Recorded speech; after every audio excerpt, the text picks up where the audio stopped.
Part 2. Okay, so I realized that my previous video on Split Fiction ended quite abruptly, hence why I'm beginning this video abruptly as well. See, Split Fiction's story, the one featuring duo main protagonists Mio and Zoe, as they slowly but surely undergo a dual masterful enemies to besties character arc, befits the game's cooperative nature. Because yes, we are at long last returning to the thesis statement that I made in the first half of the previous video, and then ignored in that said video's back half, which was all part of my diabolical plan, and had nothing to do with the fact that I have ADHD. Given that the game's character-based narrative revolves around how Mio and Zoe must work together in order to overcome numerous obstacles and challenges, Split Fiction's cooperative gameplay is in synchronatic harmony with this story because the players must also cooperate with one another, akin to Mio and Zoe, so that we too can surmount the challenges inherent to the gameplay. Challenges like fighting an authoritarian police state, which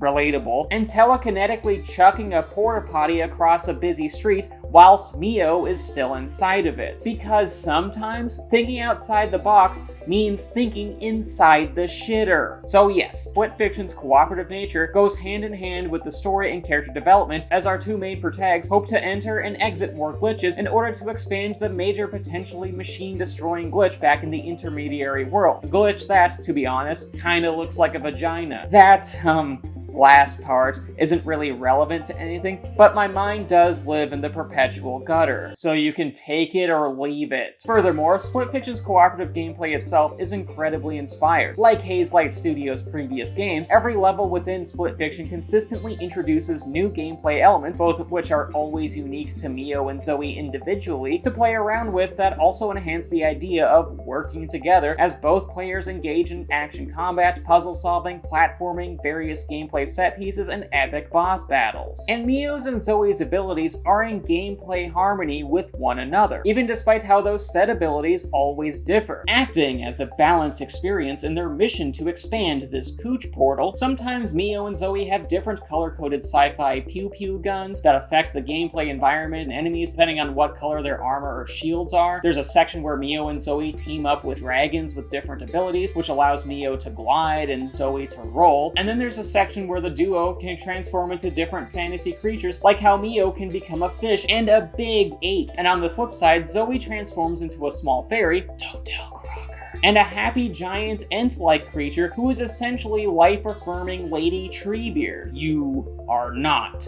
dorks. And admittedly, Mio and Zoe can't keep any of their abilities permanently. Akin to other Hazelight games, they accrue numerous abilities throughout Split Fiction's runtime, but eventually discard them, which is a true indictment of our consumerist culture. And yes, I'm aware that I made a similar joke in my Zelda Tears of the Kingdom video like a year and a half to 2 years ago, but it works here too. Also, I truly believe that it's important to recycle comedic material. It's good for the planet. Yet this all works in Split Fiction's favor. Both players have ample time to play around with their various abilities, and the game creatively maximizes its potential when it comes to the utilization of those said abilities. Abilities that work like gangbusters when it comes to Split Fiction's cooperative play. For example, Zoe's Lady Treebeard form allows her to move plant life to help Mio navigate certain areas. Mio can walk on walls and ceilings by altering her sense of gravity. Sometimes the duo are equipped with different combat capabilities where one of them has close range attacks and the other can do damage from long range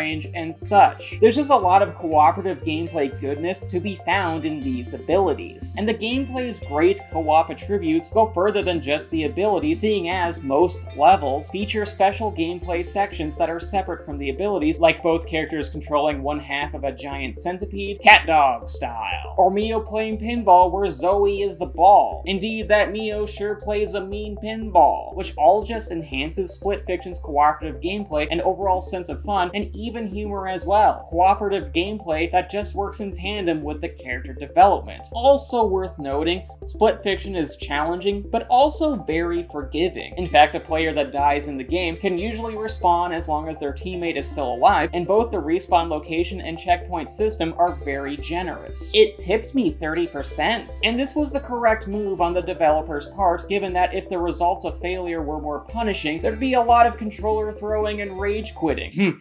I speak from past experience. Additionally, there are also optional levels that further spice up the proceedings. In fact, Split Fiction features numerous optional side levels that essentially act as relief from some of the heavier themes and motifs of the overall story. While sure, there are moments of brevity in the primary narrative, these gameplay sections simultaneously further enhance Mio's and Zoe's soon-to-be friendship, all while allowing the player to take a breather from the current moment of the game with some fun and engaging side activities based around other stories and ideas that Raider's machine is attempting to extract, which also, by the way, really benefits Split Fiction's sense of pace. In fact, these levels often range from competitive races, sand shark surfing, lethal game shows, the type that would make the creator of Regular Show absolutely cream himself, radical hoverboard trick competition reminiscent of those classic Tony Hawk games that are overdue for a well-deserved comeback, superpowered pigs, and a level with a whimsical sense of magic and adventure adjacent to that of the Harry Potter franchise, or at least the Harry Potter franchise sans its transphobic author. Because indeed, the infamous black mold completely warped J.K. Rowling's brain and transformed her into an inhuman monster, which oddly enough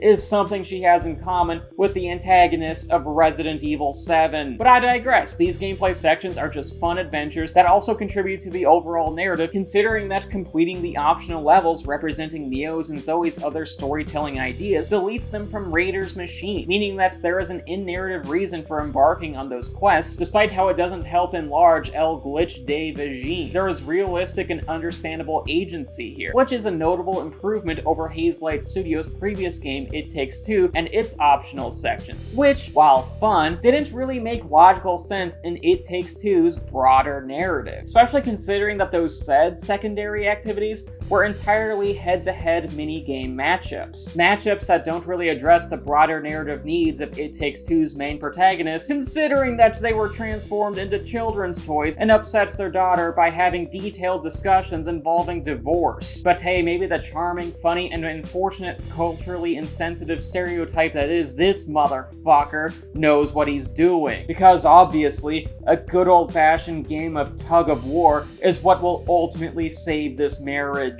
In other words, It Takes Two's mini-games, while very enjoyable and entertaining, just kind of felt like distractions, whereas Split Fiction's secondary content were proper extensions of the overall story and character development, while also still being a rollicking good time in and of themselves. They just worked in harmony with the main story. Additionally, Split Fiction features some moments where both players are just meant to fuck around and do whatever they want. Gameplay sections that exist for the sole purpose for basically both players to go to town and play in a literal virtual playground, because the developers of Split Fiction are clearly aware that a major amount of their player base are easily distracted by irrelevant bullshit. Pineapple. For just one example, you can just stumble upon this pool, one that has a diving board and is filled with pool toys, and even has 2 water slides. Water slides that both players can interact with, of which we both did enthusiastically.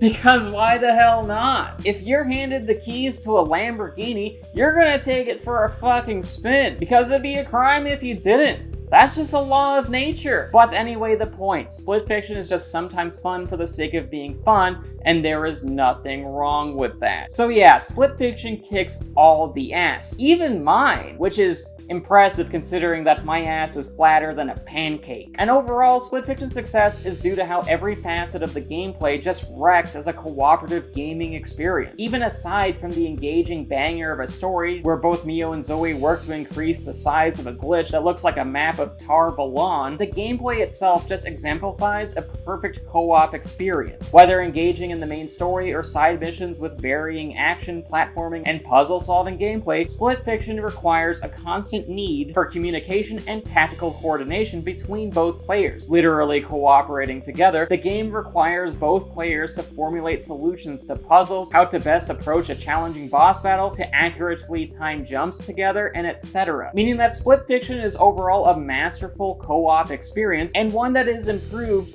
if you are playing split screen on the same couch. Because as stated in part 1 of this video essay, split screen will always be a superior experience to online, online, and that remains true for Split Fiction, seeing as my friend and I had an absolute blast with this game. We hatched convoluted schemes to progress in the game, mutually enjoyed the title's sense of fun and adventure. We were emotionally hooked by the story and character development. We were easily distracted when the game gifted us all the tools to fucketh around. And of course, we both cackled with maniacal laughter when one of our cock-ups resulted in either Mio's or Zoe's humorous over-the-top deaths. Indeed, we shared many precious moments together, because Mio's porta potty exploding after I chucked it into oncoming traffic is a memory I will cherish forever. Like seriously, I laughed my fucking ass off. Split screen is obviously the way to go. However, it is also worth noting that Split Fiction's split screen mayhem doesn't get lost in the translation in its online mode, because while I played the vast majority of Split Fiction split screen with my friend, I unfortunately had to leave his house prior to us completing the game, meaning that circumstances required us to finish the game online,